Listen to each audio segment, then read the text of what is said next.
नमस्कार दोस्तों, target with PS Parihar channel में आपका स्वागत है।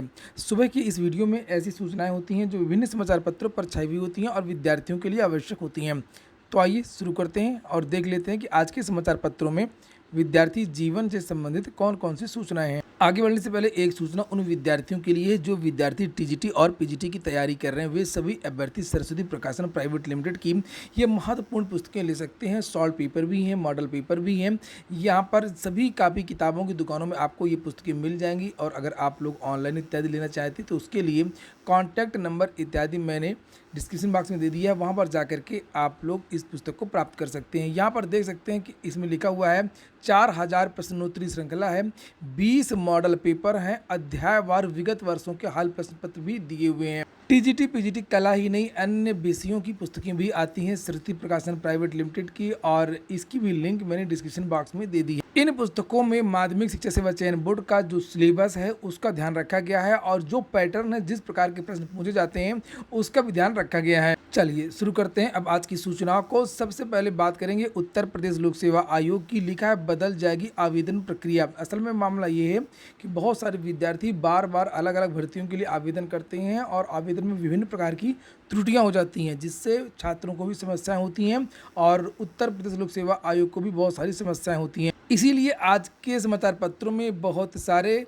लोक सेवा आयोग में जो भर्ती प्रक्रिया में बदलाव होने वाला है, भर्ती प्रक्रिया नहीं आवेदन प्रक्रिया में, उसके बारे में बहुत सारी जानकारियां दी गई। जैसे यहाँ पर लिखा अमर उजाला की ये न्यूज है, एक क्लिक पर पूरा होगा हर परीक्षा का आवेदन। उत्तर प्रदेश लोक सेवा आयोग की सभी परीक्षाओं में एक क्लिक पर अभ्यर्थी आवेदन की प्रक्रिया पूरी कर सकेंगे। इसके लिए आयोग ने योजना बनाई है जिसके तहत अभ्यर्थियों का डाटा बैंक तैयार किया जाएगा।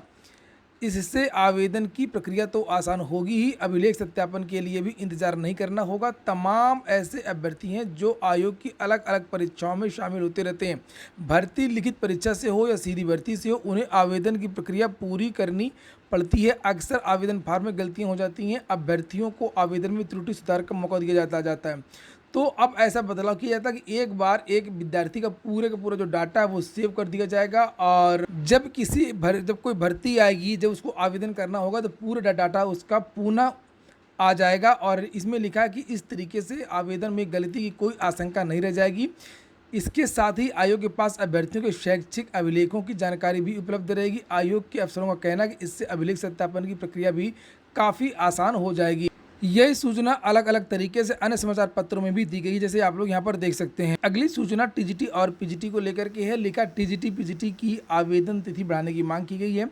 टीजीटी पीजीटी भर्ती के लिए आवेदन की तिथि बढ़ाए जाने की मांग को लेकर के समाजवादी छात्र सभा के कार्यकर्ताओं ने मंगलवार को माध्यमिक शिक्षा सेवा चयन बोर्ड में प्रदर्शन किया और ज्ञापन सौंपा। कार्यकर्ताओं ने कहा है कि विश्वविद्यालय के परीक्षा परिणाम अभी तक घोषित न होने के कारण हजारों छात्र आवेदन नहीं कर पाए हैं। प्रदेश सचिव संदीप यादव ने कहा कि बोर्ड अगर आवेदन की तिथि को आगे नहीं बढ़ाता तो बड़ी संख्या में अभ्यर्थी बोर्ड का घेराव करेंगे। इस मौके पर बहुत सारे छात्रों के नाम लिखे हुए।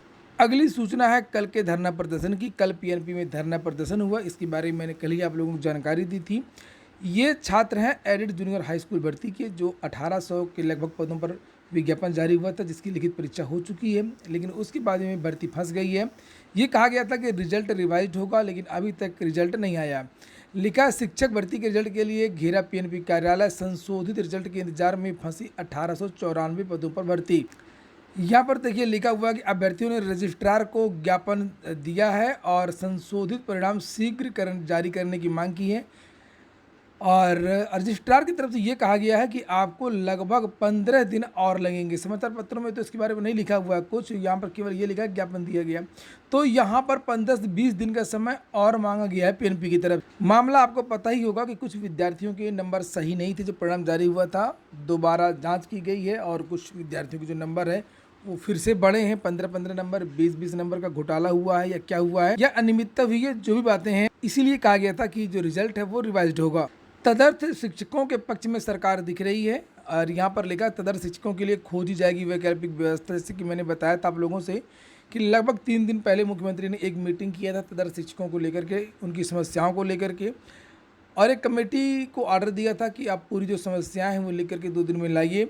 यहाँ पर लिखा तदर्थ शिक्षकों के लिए वैकल्पिक व्यवस्था खोजी जाएगी। माध्यमिक शिक्षा विभाग में कवायद शुरू हो गई है। मुख्यमंत्री योगी आदित्यनाथ ने एक उच्च स्तरीय बैठक में तदर्थ शिक्षकों के लिए अधिकारियों को बीच का रास्ता निकालने के निर्देश दिए हैं।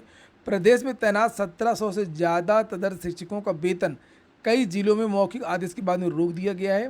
मुख्यमंत्री के आदेश के बाद माध्यमिक शिक्षा विभाग ने तदर्थ शिक्षकों को बनाए रखने के लिए रास्ते खोजने शुरू कर दिए हैं। सूत्रों के मुताबिक कैबिनेट जो कमेटी मुख्यमंत्री ने बनवाई थी, कमेटी ने रिपोर्ट तदर्थ शिक्षकों के समायोजन को लेकर के कोई सकारात्मक रिपोर्ट नहीं दी थी। कैसे दे सकती है जब सुप्रीम कोर्ट ने बार कर दिया है। लेकिन मुख्यमंत्री ने तदर्थ शिक्षकों के मामले में सहानुभूतिपूर्वक विचार करने के निर्देश दिए हैं और कहा है कि एक भी तदर्थ शिक्षक सड़क पर न आए, इसके लिए कोई ना कोई रास्ता निकाला जाए। तो ऐसा लगता है कि तदर्थ शिक्षकों के जो पद हैं वो शासन की तरफ से तो नहीं कुछ हो पाएगा, कोर्ट के द्वारा ही कुछ हो सकता है, तभी पद जुड़ सकते हैं, अन्यथा ये जो पद हैं वो ना तो इस भर्ती में ना आने वाली भर्ती में जुड़ेंगे। पीसीएस मेंस 1285 अभ्यर्थी सफल हुए हैं। कल पीसीएस मेंस का जो परिणाम वो जारी हुआ है यहाँ पर, और कहा तो जाता है 3 गुना विद्यार्थी इंटरव्यू के लिए, लेकिन 3 गुना नहीं है। बहुत सारे विद्यार्थी क्वालिफाई नहीं कर पाए हैं, इसलिए लगभग 2 गुना विद्यार्थियों को ही बुलाया गया है साक्षात्कार के लिए। और इसी तरीके से जो 13 गुना विद्यार्थियों को बुलाया जाता है, तो 13 गुना की जगह मुख्य परीक्षा के लिए प्री में 11 गुना विद्यार्थी ही पास हुए थे। यहाँ पर लिखा है कि मानक से कम सफल हो पाए थे अभ्यर्थी। पीसीएस 2021 अभ्यर्थियों को प्रारंभिक परीक्षा से लेकर के मुख्य परीक्षा तक लगातार कई झटके लग रहे हैं। प्रारंभिक परीक्षा में भी मानक से कम अभ्यर्थी मुख्य परीक्षा के लिए सफल घोषित किए गए थे और अब मुख्य परीक्षा में मानक से कम अभ्यर्थी इंटरव्यू के लिए सफल हो सके हैं। यानी कि इसमें 678 पदों पर भर्ती होनी है और लिखा 623 पदों के लिए लिया जाएगा साक्षात्कार, और यहाँ पर 1285 अभ्यर्थी ही सफल हो पाए हैं, जबकि 3 गुना विद्यार्थियों को क्वालिफाई होना चाहिए। यानी कि जैसे आप लोग यहाँ पर देख सकते हैं 678 यहाँ पर लिखा हुआ, तो कम से कम 2200-2300 विद्यार्थियों को या 1800 या 2000 के आसपास विद्यार्थियों को क्वालिफाई होना चाहिए। लेकिन ऐसा इसलिए नहीं हो पाया कि जो छात्र थे वो मानक को, ये मिनिमम कट ऑफ है या जो क्वालिफिकेशन है वो उनके पास नहीं थी। यहाँ पर लिखा है कि पदों की संख्या के मुकाबले तकरीबन 2 गुने अभ्यर्थी ही इंटरव्यू के लिए क्वालिफाई कर सके, जबकि मानक के अनुरूप 3 गुना अभ्यर्थियों को क्वालिफाई कराना चाहिए था। अगली सूचना है प्राथमिक में बीएड बाहर मामले की। कल इलाहाबाद हाईकोर्ट में सुनवाई होनी है। कल UP SSSC PET cut off के मामले की भी सुनवाई होनी है। कल बहुत सारे केस हैं और विद्यार्थियों ने गुहार लगाई है मुख्यमंत्री से कि किसी तरीके से बीएड को प्राथमिक शिक्षा भर्ती में रहने दें, बचा लें, जोरदार सरकार पैरवी करे ताकि बाहर ना हो पाए। बीएड के लिए कई राज्यों में बाहर किया जा रहा है। मध्य प्रदेश में भी मामला कोर्ट में चला गया है और वहाँ पर भी यही कहा गया है कि राजस्थान की डबल बेंच ने बाहर कर दिया। मामला सुप्रीम कोर्ट में है। उत्तर प्रदेश में टीईटी को रोक दिया गया है, टीटी मार्कशीट देने के लिए कोर्ट के द्वारा, और मध्य प्रदेश में भी बीएड को बाहर कर दिया जाए या जो भर्ती वहाँ पर चल रही है वो कोर्ट के अधीन हो। उत्तर प्रदेश में ये मामला चल रहा है और इसकी सुनवाई कल होनी है। और इन छात्रों ने उत्तर प्रदेश के मुख्यमंत्री को ये कल ज्ञापन दिया है ऑफिस में और ये गुहार लगाई है कि उत्तर प्रदेश की तरफ से एजी अजय कुमार मिश्रा खुद ही जाकर के पैरवी करें।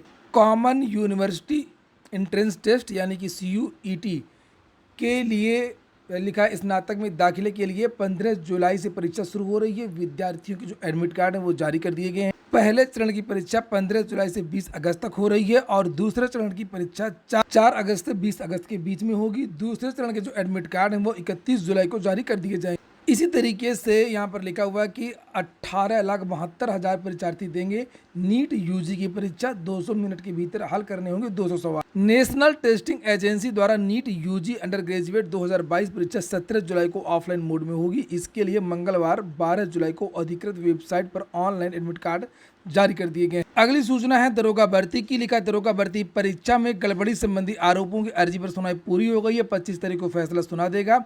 ये याचिका डाली थी पूर्व IPS अमिताभ ठाकुर ने, जिसके बारे में मैंने कल ही आपको बताया था। पूरा वीडियो सुनने के लिए बहुत बहुत धन्यवाद। एक और सूचना है अंत में, उसको भी देख लेते हैं। लिखा हुआ है कि हर घर नल योजना से देंगे 7,56,000 को रोजगार। प्रदेश के जल शक्ति मंत्री स्वतंत्र देव सिंह ने कहा है कि हर घर नल योजना से गांवों में 7,56,522 लोगों को रोजगार मुहैया कराया जाएगा। गांव के लोगों को प्लम्बर, फीडर, ऑपरेटर, केयरटेकर, सुरक्षा गार्ड जैसे पदों पर संविदा के आधार पर तैनात किया जाएगा। उन्होंने प्रदेश की जनता को धन्यवाद देते हुए विपक्ष पर तंज किया। तो ये सब बातें हैं यहाँ पर। ये हो गया आज का वीडियो। पूरा वीडियो सुनने के लिए बहुत बहुत धन्यवाद।